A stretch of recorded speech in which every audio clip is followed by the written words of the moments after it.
வணக்கம். இந்த வீடியோவில் அதை பற்றி பார்க்க போறோம்னா அகவிலைப்படி டிஏ பொருள் வகைகள் டிஏ கணக்கீடு மற்றும் வரிகள் குறித்த புதிய அப்டேட்டை பற்றி தான் பார்க்க போகிறோம்.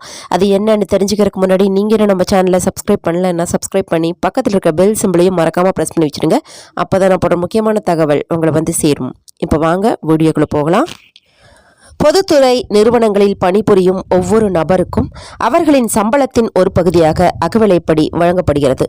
ஊழியர்களின் வாழ்க்கை செலவுகளை நிர்வகிக்கவும் பணவீக்கத்தின் விளைவை கட்டுப்படுத்தவும் இந்த கொடுப்பனவு வழங்கப்படுகிறது. இந்த கொடுப்பனவு ஊழியர்களின் அதிகரித்து வரும் வாழ்க்கை செலவை நிர்வகிக்கவும் பணவீக்கத்தின் தாக்கத்தை கட்டுப்படுத்தவும் உதவுகிறது.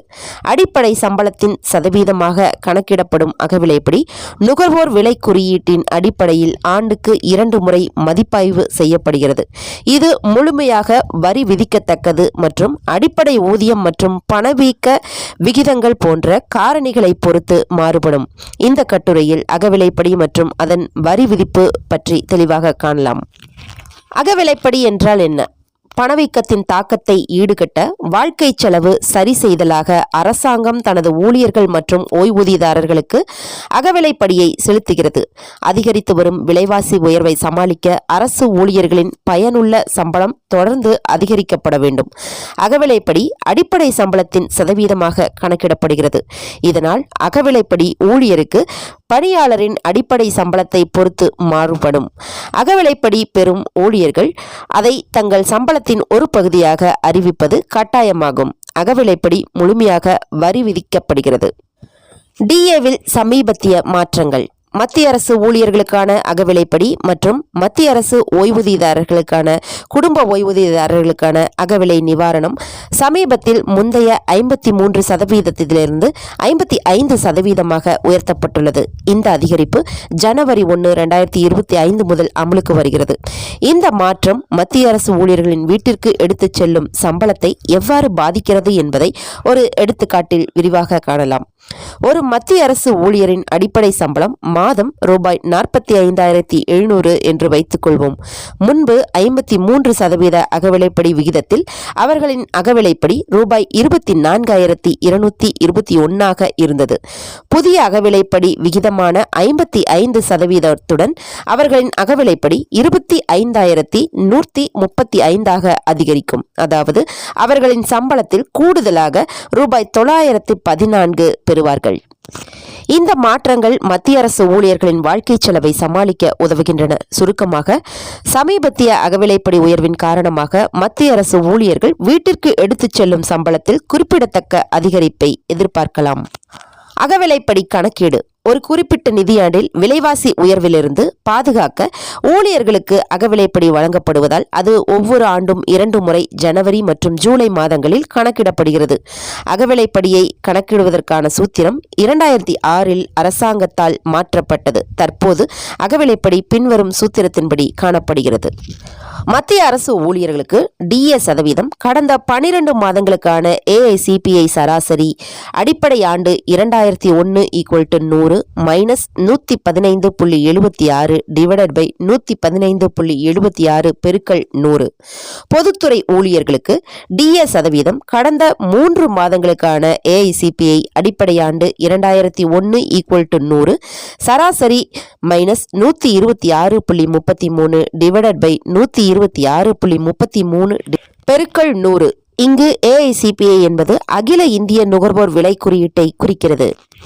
வருமான வரியின் கீழ் அகவிலைப்படியை எவ்வாறு கையாள்வது? சம்பளம் வாங்கும் ஊழியர்களுக்கு அகவிலைப்படி முழுமையாக வரி விதிக்கப்படுகிறது.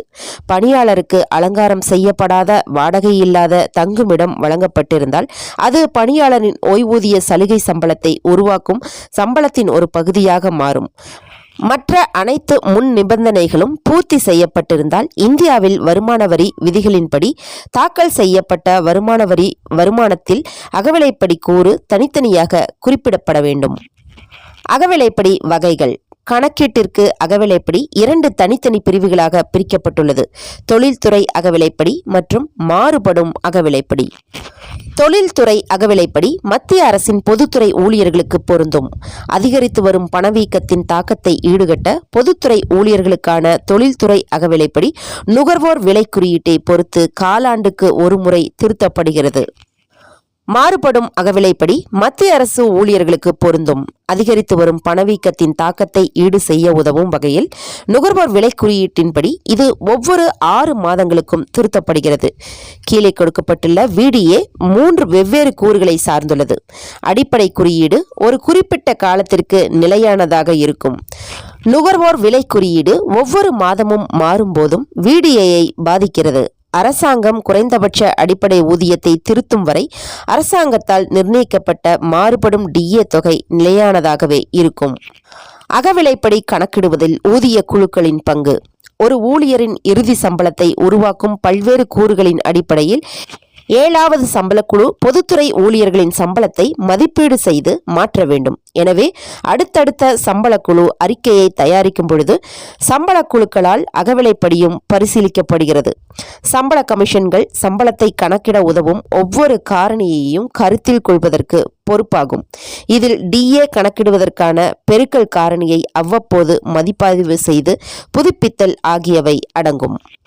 ஓய்வூதியதாரர்களுக்கான அகவிலைப்படி.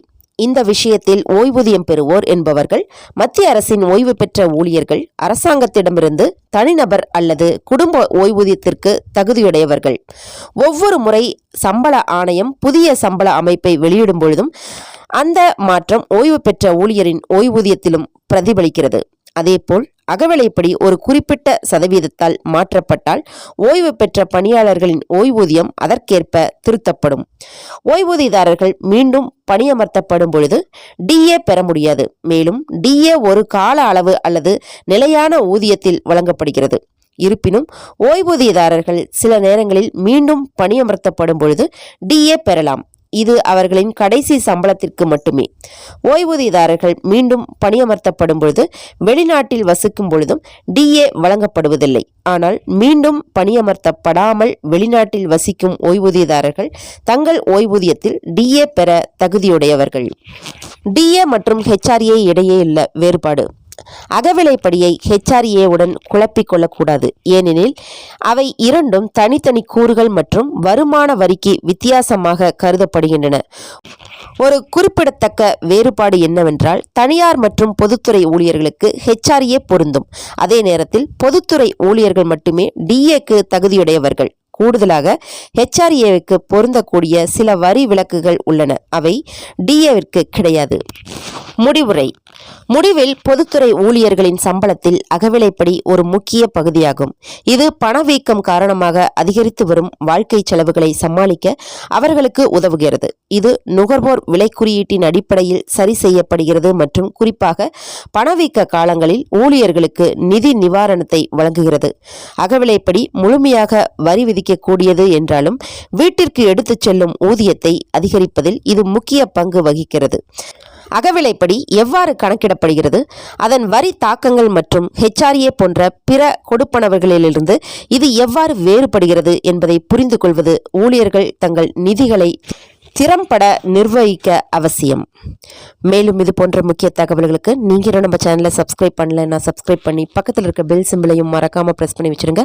அப்பதான் நான் போடுற முக்கியமான தகவல் உங்களை வந்து சேரும். நன்றி.